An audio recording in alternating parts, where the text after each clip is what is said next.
I'm taking you on a journey through Extremadura, a land of incomparable gastronomic richness and unmistakable flavours.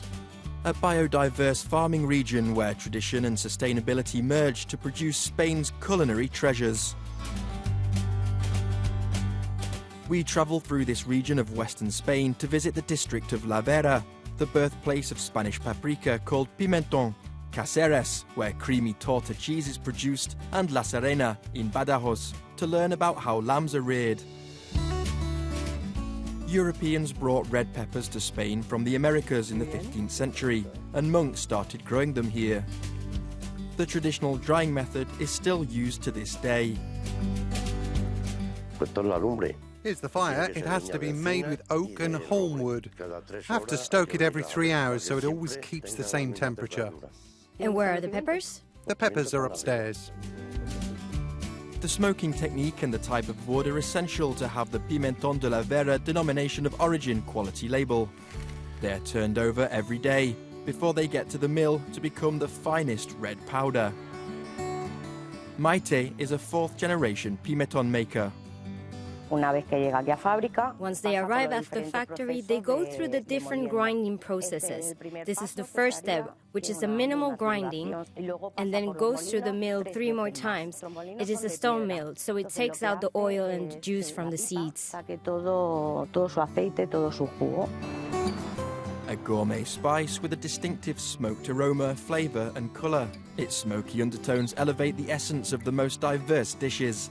There are 3 varieties of paprika from La Vera: sweet, bittersweet and spicy. This one, I will say, is the sweet one. You can feel the smokiness. Near the historical town of Cáceres, I find an excellent cheese artisan who has his own sheep farm to provide the best raw milk for making a famous regional cheese, Torta del Cásar. Legend has it that it was originally created by accident. Cheesemakers sought to create hard cheese, but some never fully solidified. It's specially made using a thistle rennet.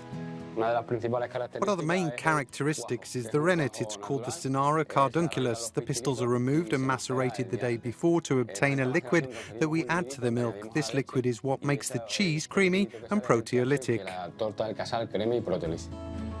At first, cheesemakers kept the soft tortas for themselves, but eventually the secret got out. Today, they're still made from artisanal methods. Now, the next step is to put it in the mould. You take a mould, you fill it, you take the ends of the cloth and we tuck it in. And that's it. It's aged for at least 2 months. The result is a magnificent but little-known cheese, perfect as an aperitif. More and more chefs are using it to add a special touch to their dishes. It's not cut off in wedges like other types of cheese. It has a creamy texture, and the thistle lends a touch of bitterness. Let's try it. Yes, this is the best part.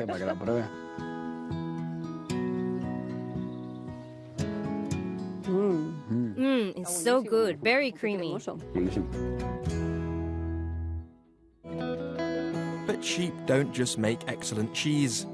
Merino sheep are raised in these misty Extremadura fields. The abundance of dew from foggy days provides green and lush pastures. Why is this landscape so important? This livestock farming, which feeds on the Dehesa land, is sustainable and maintains the ecosystem and produces high-quality meat like lamb. Sheep eat natural resources, and lambs are fed with their mother's milk.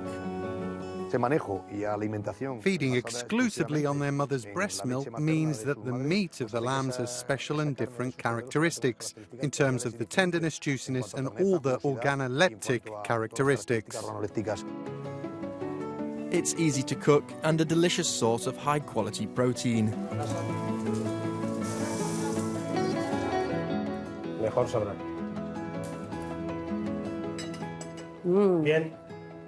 Juicy, tender, it's very nice. We hope you enjoyed the trip around Extremadura. We look forward to seeing you in the next episode of Here We Grow.